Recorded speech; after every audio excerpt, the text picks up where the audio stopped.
Ito pa ang maganda mga kasimple kapag may mga tanim tayo. So tulad nito, hindi na natin ito pa bibilhin pa sa palengke. Tas lang tayo at solve na ang pangulam natin.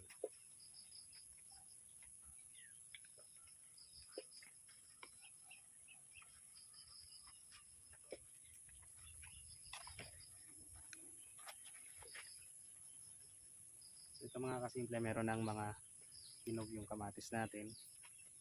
Bali, lalagyan na lang natin ito mamaya ng itlog at may pangulam tayo.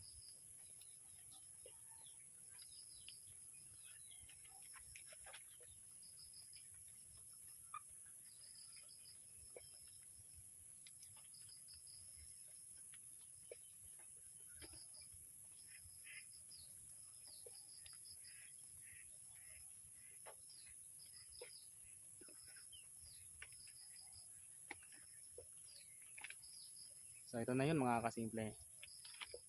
Pwede na to. Lamang po, maraming salamat sa panonood. Paalam. God bless everyone.